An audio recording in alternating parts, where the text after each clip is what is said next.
There are moments in life when the right thing to do seems obvious. You tell the truth, you stand by the people you love, and everything works itself out eventually. At least that's what I used to believe. Now I'm not so sure. About 6 months ago I found myself sitting in my car outside my best friend's house, staring at the steering wheel and trying to decide whether I was about to destroy his life. I remember the quiet of the neighborhood that evening, sprinklers ticking somewhere down the street, the soft orange glow from porch lights, the kind of peaceful suburban scene that usually makes you feel calm. But I felt anything but calm. Because I had just learned something about his wife that he didn't know. Something he absolutely deserved to know. And at the same time, something I had promised never to tell anyone. Even now I still replay that night in my head, wondering if there was a third option I somehow missed. To explain how I got there, I probably need to start with Mark. Mark Reynolds has been my closest friend since we were 19 years old. We met during our second week at the University of Colorado when we both got lost looking for the same economics lecture hall. It's funny how friendships sometimes start with something small and meaningless like that, but somehow that wrong turn turned into 15 years of knowing someone better than almost anyone else in your life. Mark has always been the kind of person people naturally gravitate toward. He's confident without being arrogant, the kind of guy who remembers people's birthdays, who helps his neighbors shovel snow in the winter without being asked. In college he was the one organizing road trips, convincing everyone to stay out a little later, making friends everywhere we went. I was always the quieter one. I studied computer science and spent a lot of nights staring at code instead of going out. But Mark never made me feel like the odd one out. Somehow we balanced each other out. After graduation we both ended up in Denver. Mark went into finance and eventually started working as a financial advisor, while I joined a software company that builds logistics systems for warehouses. Different careers, different routines, but we stayed close. We still met up regularly for drinks, watched games together, helped each other move apartments more times than I can count. Then Mark met Emily. I remember the first time I heard her name. It was during one of our usual Friday nights at a small bar downtown.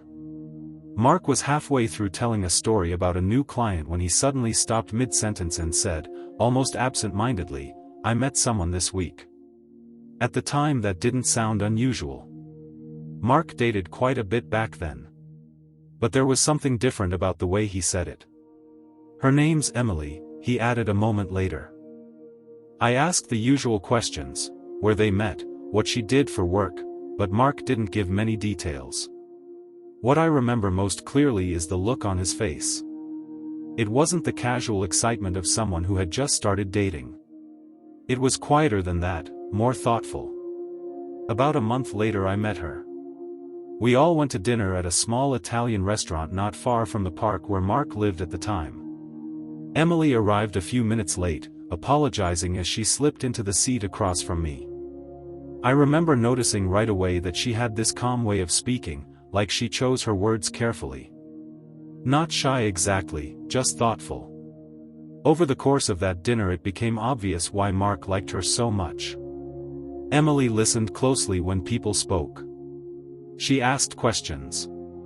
She laughed easily but never tried to dominate the conversation.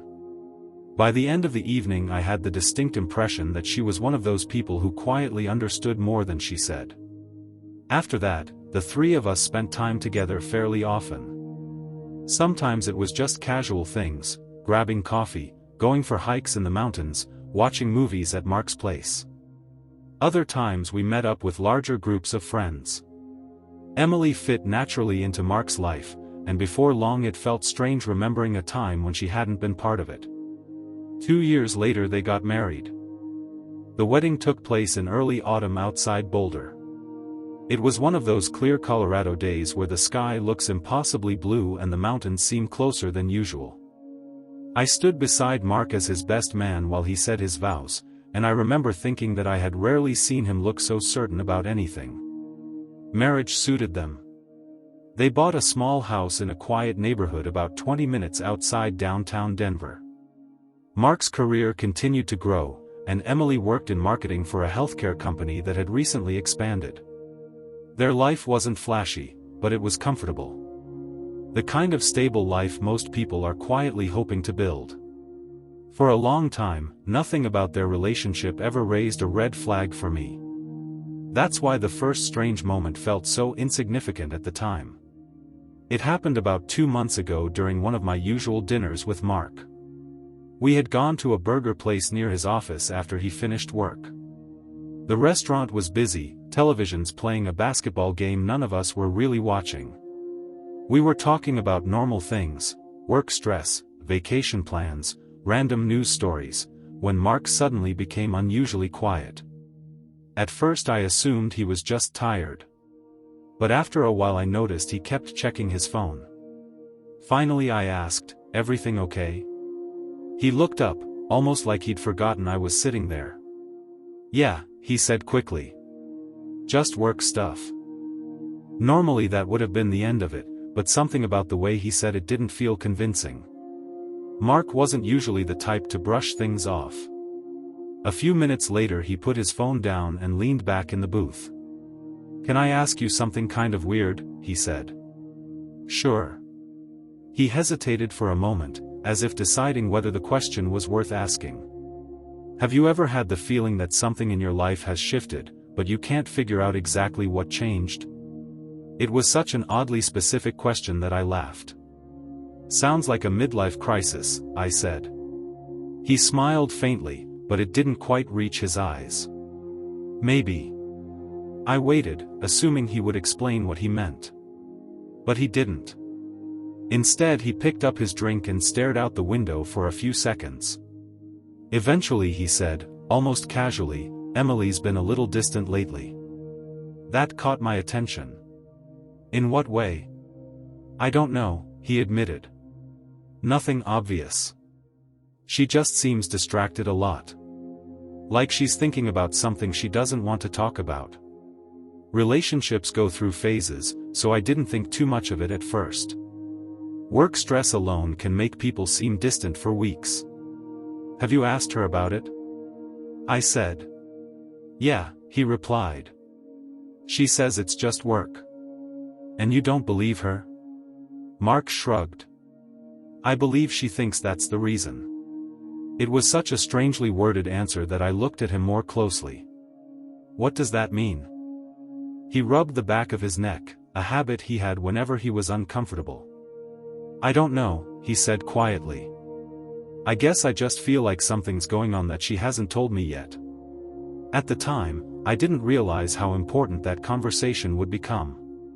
Looking back now, it almost feels like the moment when the ground first began to shift under everything.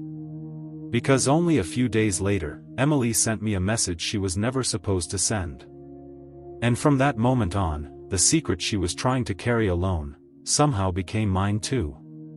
Looking back now, I sometimes wish that message had never reached me. Not because it was shocking on its own. In fact, if you read it without context, it looked almost harmless. Just a few words sent at the wrong time to the wrong person. But in that moment it felt like someone had quietly opened a door I wasn't meant to see behind. It was a Tuesday evening. I had stopped at a grocery store on the way home from work, the kind of ordinary errand that blends into every other weekday. I remember standing in line at the checkout, half distracted by a podcast playing through my headphones, when my phone buzzed in my pocket. When I glanced at the screen, I saw Emily's name. That alone was unusual. Emily and I rarely texted directly unless it was about birthday plans or coordinating something with Mark. Normally she would just ask him to pass along a message. I opened the text without thinking too much about it. The message read, "I don't think I can keep lying to him anymore." At first I assumed she had meant to send it to someone else. Maybe a friend from work. Maybe one of her sisters. It clearly sounded like part of an ongoing conversation, not something directed at me. Before I could even decide how to respond, another message appeared. "He deserves the truth." Now I felt a small knot forming in my stomach. Because there was only one him that made sense in that context. And that was Mark. I stared at the screen for several seconds, unsure what to do. It didn't feel right to respond to a message that obviously wasn't meant for me. But it also felt strange to simply ignore it. While I was still debating what to do, a third message arrived. "Jason, I'm so sorry. That wasn't meant for you." I stepped aside from the line at the grocery store and leaned against the wall near the exit. Suddenly the normal sounds of the store, carts rolling across the tile floor, quiet music over the speakers, felt oddly distant. For a moment I considered pretending I hadn't seen the message. That would have been the easiest option. People send texts to the wrong person all the time. But something about the words she had written kept echoing in my head. I can't keep lying to him. Finally I typed back. "Is everything okay?" The little typing indicator appeared almost immediately, then disappeared again. It came back, disappeared, and came back once more. It felt like she was starting and stopping several replies. After a minute, a message finally came through. "Yeah. I'm sorry about that. I meant to send it to a friend." It was a simple explanation, and on the surface it made perfect sense. But for some reason the answer didn't completely settle the uneasy feeling in my chest. Maybe it was because of that conversation with Mark at the restaurant a few days earlier. Maybe it was just instinct. Either way, I found myself typing another message before I could second-guess it. "Mark mentioned you've been stressed lately." This time the response took longer. A full minute passed. Then 2.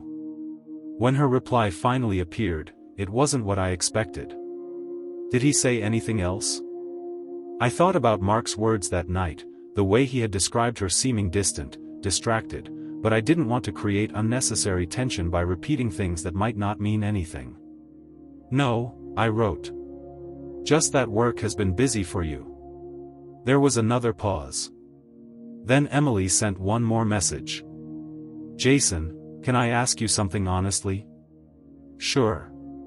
The typing indicator stayed on the screen for a long time before her question appeared. "If you knew something that could hurt someone you care about, would you always tell them? Or is it ever better to stay quiet?" I read the message twice. It was a strange question to ask someone you weren't especially close with. But at the same time, it felt too deliberate to ignore. "I guess it depends on the situation," I replied. "Why?" The answer came quickly. "Just wondering." And then the conversation ended. No explanation. No clarification. Just silence. For the rest of the evening I tried to convince myself that I was overthinking the whole thing. People say dramatic things in texts all the time when they're stressed or venting to friends. It didn't necessarily mean anything serious was happening. But later that night, while I was getting ready for bed, I kept remembering the exact wording of her first message. "I can't keep lying to him anymore." It's strange how a single sentence can linger in your mind like that, quietly rearranging your thoughts. I didn't hear from Emily again for several days. But Mark did call. And the conversation we had that night was the moment when the situation stopped feeling like a vague concern and started feeling real. It was close to midnight when my phone rang. I had been watching television and was just about to turn everything off when I saw Mark's name on the screen. Mark almost never called that late. "Hey," I answered. "Hey," he said. Something about his voice immediately caught my attention. It wasn't slurred or emotional, but there was a heaviness to it. "You still awake?" he asked. "Yeah. What's up?" There was a pause long enough that I wondered if the call had dropped. Finally he said, "Can I ask you something kind of awkward?" "Of course." Another brief silence followed. Then he asked, very quietly, "Do you think Emily might be hiding something from me?" The question landed harder than I expected. "What do you mean?" I said. "I don't know exactly," he admitted. "I just have this feeling lately." I sat down on the edge of the couch. "What kind of feeling?" Mark let out a slow breath. "It's probably nothing," he said. "I just feel like she's somewhere else lately. Like she's distracted all the time." He paused again, and when he spoke next his voice sounded more uncertain than I had ever heard it. "Jason, do you think someone can love you and still keep something big from you?" I didn't answer right away. Not because I didn't know what to say, but because Emily's message from a few days earlier had suddenly come rushing back into my mind. He deserves the truth. I realized then that I was already standing in the middle of something. Mark continued talking, almost as if he were thinking out loud. "She's been working late more often," he said. "And sometimes when I walk into a room she'll close whatever she was looking at on her phone." "Have you asked her about it?" I said. "Yeah. She says it's just work." "And you believe her?" He hesitated. "I want to." There was something painfully honest about the way he said that. For a few seconds neither of us spoke. Then Mark asked the question I had been hoping he wouldn't ask. "Has she talked to you about anything lately?" My mind raced. Technically, Emily hadn't told me anything specific. She had only asked a question and accidentally sent a message she quickly tried to explain away. But the moment still felt dangerously close to becoming a secret. "No," I said carefully. "We haven't talked much recently." It wasn't a lie. But it wasn't the full truth either. Mark seemed to relax slightly. "Yeah," he said. I figured I was probably just being paranoid. We talked for a few more minutes about ordinary things before ending the call. But after I hung up, I sat in my living room for a long time without turning the television back on. Because for the first time, the situation felt like something that might eventually force me to make a choice. At that point, though, I still believed the secret, whatever it was, probably belonged entirely to Mark and Emily. I assumed I would stay on the outside of it. I was wrong. Because 2 days later Emily asked me to meet her in person. And what she told me that evening was something I never could have predicted. Something that would make Mark's quiet question, "Do you think someone can love you and still keep something big from you?" feel a lot more complicated than either of us realized at the time.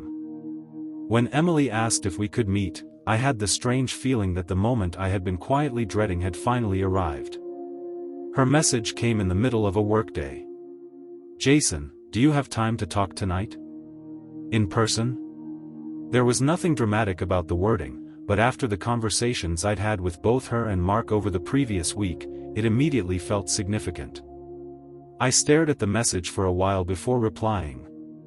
"Sure. What's going on?"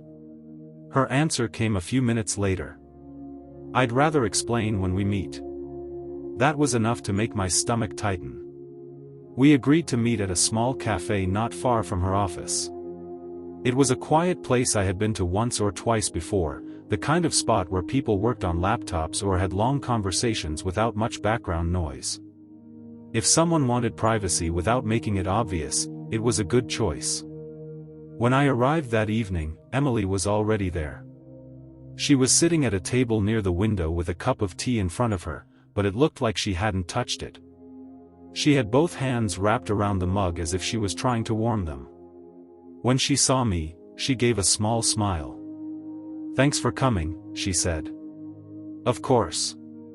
I sat down across from her.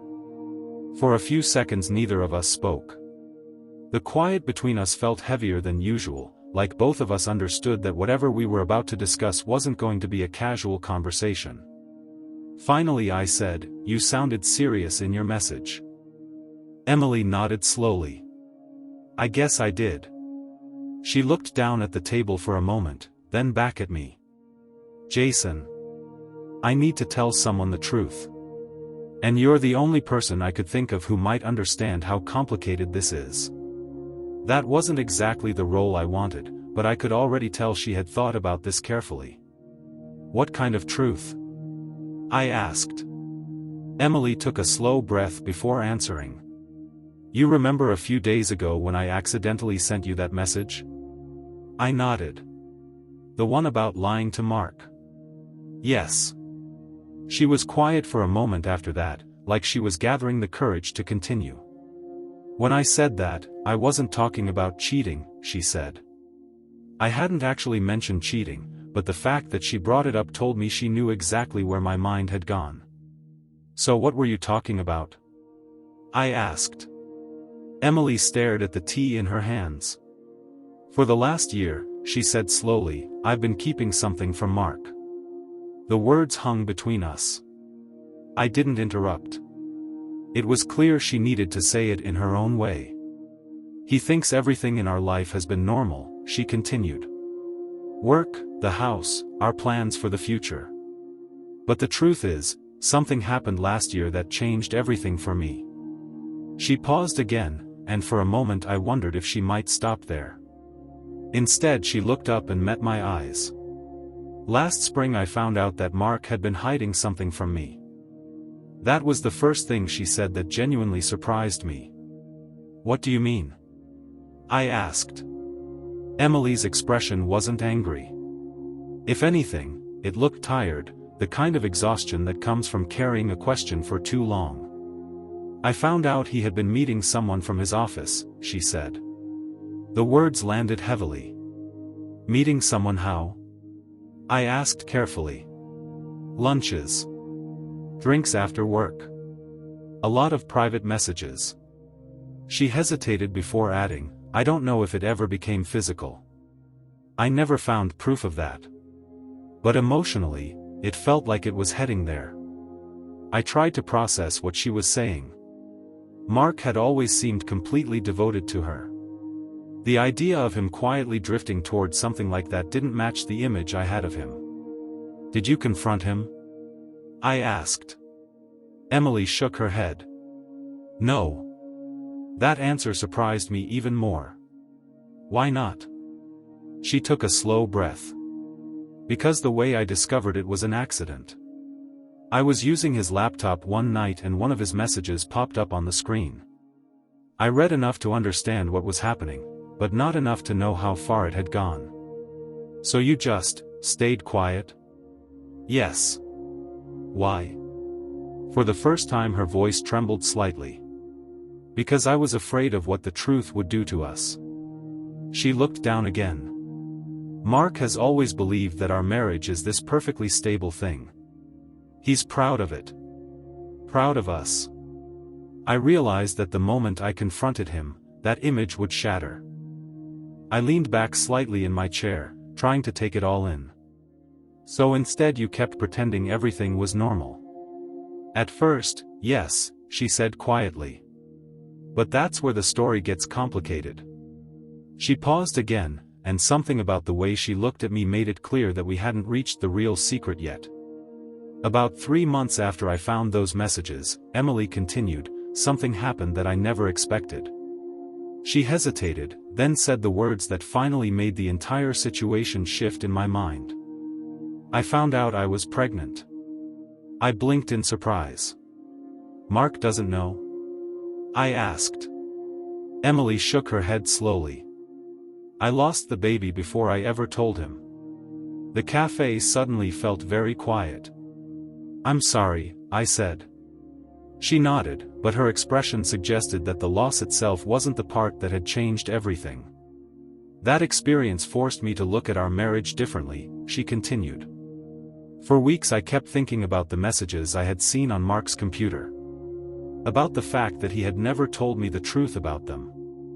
Her voice softened. I realized that if our relationship was going to survive long-term, it couldn't survive on half-truths and assumptions. So you decided to tell him? I said. I wanted to.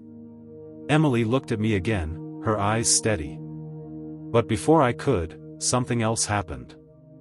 I had the strange sense that we were finally reaching the center of the story. What happened? I asked. She took a breath that sounded almost like relief.